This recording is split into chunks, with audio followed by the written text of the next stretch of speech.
Hop là, vous avez entendu ça? Alors ça, c'est le son caractéristique qu'un Mac fait quand on prend un screenshot ou une capture d'écran, c'est-à-dire une photo d'écran comme ce truc-là.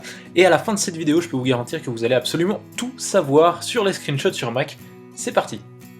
Alors on va commencer par un screenshot de base. Pour faire ça, on fait commande majuscule 3, comme ceci tout simplement, et ça nous fait un screenshot, donc une photo de tout l'écran. Alors là, il y a la petite sirène qui passe, sympa. Et maintenant, on va voir comment est-ce qu'on peut faire pour faire un screenshot d'une partie de l'écran. Pour faire ça, on va faire commande majuscule 4, tout simplement, et ça nous affiche ici une petite croix, vous la voyez. Et je vais avouer qu'avec cette petite croix, je vais sélectionner une zone, par exemple celle-ci, et ça va me faire un screenshot uniquement de la zone que j'aurai sélectionnée. Super. Alors maintenant, si je veux faire un screenshot d'une fenêtre, donc je vais en ouvrir une, je pourrais tout simplement afficher ma petite croix et sélectionner ma fenêtre. Ça va être un peu dégueulasse, parce que moi je suis un peu perfectionniste comme ça. Et donc ce qu'on va faire tout simplement, c'est qu'on va ensuite appuyer sur la barre espace. Donc vous faites commande majuscule 4 et ensuite espace. Et là, tadam, ça me change en petit appareil photo qui va me permettre de prendre un screenshot de toute la fenêtre, comme vous le voyez là. Je peux également sélectionner d'autres éléments comme le dock, le background, la barre des menus, l'ombre de la barre des menus, les éléments, etc. Et si je prends ma petite fenêtre en screenshot, eh bien vous allez voir qu'on a une magnifique petite fenêtre avec l'ombre et tout le bazar, absolument génial. Alors maintenant je me dis, ok, moi j'aimerais bien faire un screenshot, mais je veux pas qu'il l'enregistre ici, parce que vous voyez que ça commence déjà à être Bagdad sur mon bureau. Je veux juste qu'il copie le screenshot pour le coller ensuite dans une note par exemple. Pour faire ça, c'est très simple, je vais simplement ajouter la touche CTRL à mon raccourci. Donc par exemple, si je veux faire un screenshot de tout mon écran, je vais faire simplement commande CTRL majuscule 3. Voilà, on a entendu le petit bruit, et maintenant si je vais dans mes notes, je fais commande V pour coller, et ça me colle mon magnifique petit screenshot. Pareil pour commande majuscule 4, on va faire cette fois commande CTRL majuscule 4, voilà. J'ai ma petite croix de sélection, je peux également faire espace si je veux, et je vais simplement sélectionner mon dossier utilisateur par exemple. Pareil, il n'a pas créé de fichier, mais si je retourne dans mes notes et que je fais de nouveau commande V pour coller, ça me colle mon screenshot.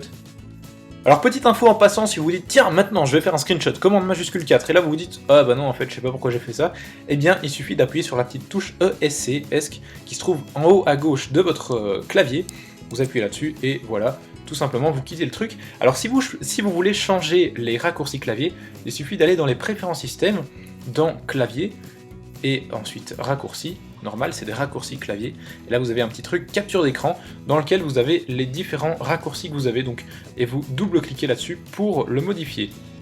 Alors maintenant on va aller faire un petit tour dans le Launchpad et on va aller ici dans le dossier autre, et on a, vous voyez ici, une petite application, un petit utilitaire plutôt, qui s'appelle Capture, qu'on va lancer immédiatement, qui est un tout petit peu différent de ce qu'on a fait jusqu'à maintenant.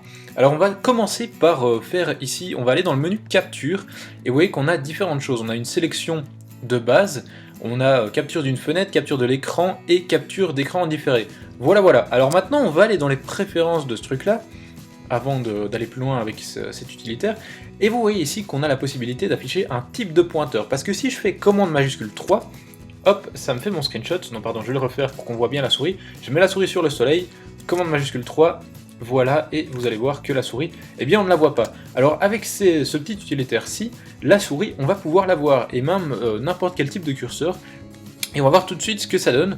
Alors cette fois, je vais faire mon screenshot, je vais le faire en différé, parce que comme ça j'aurai le temps de placer ma souris. Je vais lancer la minuterie, je mets ma souris juste ici, j'attends que la minuterie avance tout simplement. Et voilà, ça m'a fait un son absolument dégueulasse. Et vous voyez ici que maintenant j'ai ma souris, mais également qu'il me fait mon screenshot, mais il ne l'a pas encore enregistré. Et donc je vais devoir faire fichier enregistré ou commande S pour enregistrer mon screenshot sur le bureau par exemple. Voilà, et ensuite j'ai mon petit screenshot qui se retrouve juste ici. Alors cette fois on va encore aller un petit peu plus loin avec des commandes terminales, et comme je sais qu'il y en a qui sont pas trop fans des commandes terminales, je vous ai fait plein de petits scripts que j'ai mis dans ce dossier screenshot qu'on va ouvrir directement. Alors pour commencer, vous voyez qu'on peut changer le type de fichier. De base, quand on fait un screenshot, c'est ce qu'on va voir directement, ça nous crée un fichier PNG. Vous l'avez peut-être vu sur l'icône, mais sinon on peut aller voir les informations. Voilà, image PNG juste là. Donc ça c'est de base. C'est le mieux parce que c'est le meilleur type de fichier en ce qui concerne des graphismes si vous faites comme ça des screenshots. Et en plus c'est pas très lourd, ça prend pas beaucoup de place comme fichier. Mais vous pouvez changer ça. On va tenter en JPG par exemple. Alors pour ça, je vais simplement double-cliquer là-dessus. Voilà. Je vais refaire un screenshot. Voilà, et maintenant on va aller relire les informations, et vous voyez que mon image est une image JPEG, et pas un PNG tout simplement parce que je l'ai changé. Alors les types de fichiers qui sont là, je vous les ai classés par ordre de taille, c'est-à-dire que les GIF feront des fichiers très légers et les JPEG des fichiers beaucoup plus lourds. Le mieux étant bien sûr de garder le PNG, mais suivant votre utilisation, ça peut être sympa parfois de varier. Il faut savoir aussi qu'il y a d'autres types qui sont disponibles, beaucoup plus professionnels et typiques. Je vous les ai mis ici. C'est français ça, je vous les ai mis ici. Je ne sais pas, on va continuer. Alors il y a le BMP, le JP2, le PICT, le TGA, et le TIFF il est déjà dans le dossier. Donc si vous voulez mettre un type de fichier personnalisé qui n'est pas dans les scripts que je vous ai mis, vous copiez-collez cette commande terminal dans le terminal, et vous changez ici type de fichier avec les crochets, vous supprimez ça, et vous mettez le type de fichier que vous voulez, ensuite Enter, et terminé, bonsoir, on n'en parle plus. Alors on va également pouvoir changer le nom de nos screenshots. Par défaut il s'appelle capture d'écran, alors moi je les ai déjà modifiés donc c'est capture, avec la date et l'heure à laquelle le screenshot a été pris. On peut l'appeler screenshot, on double-clique là-dessus de nouveau, très très simple, hop je refais mon screenshot et là vous voyez qu'il s'appelle screenshot, donc il a changé de nom de base. Pour changer le nom, pour mettre celui que vous voulez, de nouveau, commande terminal, vous mettez le nom que vous voulez ici, vous le mettez entre guillemets si vous mettez plusieurs mots, s'il n'y a qu'un seul mot, par exemple screenshot, pas besoin de guillemets, et ensuite Enter, et de nouveau, c'est aussi simple que ça se fait tout seul. Alors si je fais commande majuscule 4 et puis espace pour faire un screenshot de ma fenêtre, vous voyez comme je vous le disais qu'il y a une magnifique ombre qui s'affiche, et bien on peut désactiver cette ombre avec de nouveau les deux petits scripts qui sont là.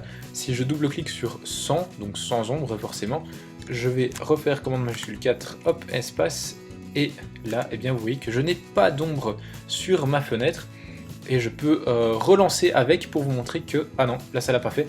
Parfois il y a un petit pop-up qui s'affiche, bon c'est pas grave, ça fonctionne quand même.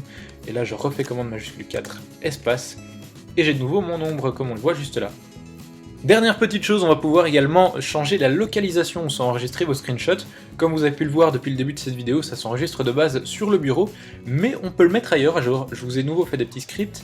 Alors on va faire un petit test, je vais demander d'enregistrer dans le document, et je vais faire un screenshot, commande majuscule 3, et là vous voyez qu'il n'a rien enregistré, et si je vais dans document, eh bien j'ai mon screenshot qui est juste là. Il y en a deux tout simplement parce que j'avais fait un test juste avant. On va faire attention à ça, c'est un peu les coulisses de la vidéo. Voilà, il me semble-t-il bien que c'est la fin de cette vidéo, j'ai à peu près tout dit, ouais je pense même que j'ai tout dit d'ailleurs. Alors ce dossier screenshot vous le retrouvez bien sûr dans la description de la vidéo, téléchargement gratuit, tout ça. Vous pouvez également utiliser des applications supplémentaires, style Sketch par exemple je pense, qui permet d'aller encore plus loin niveau screenshot. Donc ça, si vous en avez en tête, n'hésitez pas à les laisser en commentaire, comme ça vous pourrez en faire profiter toute la smala qui regarde la vidéo. N'hésitez pas non plus à vous abonner si vous avez apprécié cette vidéo, et n'hésitez pas à la partager, ça fait beaucoup de trucs à pas hésiter à faire. Moi je vous dis gros bisous, n'hésitez pas à m'en faire un en retour également, salut. C'est pas là-dedans, c'est peut-être ici. Il me semble que oui. Mais où est-ce que c'est? C'est pas ça, putain. Pourquoi j'ai cliqué là-dessus? Bon. Ah, voilà, c'est ici. Désolé pour ceux que j'ai fait sursauter éventuellement. Pas ça. Voilà, parfait. On peut repartir. Il est quand même vachement beau, hein, ce fond d'écran.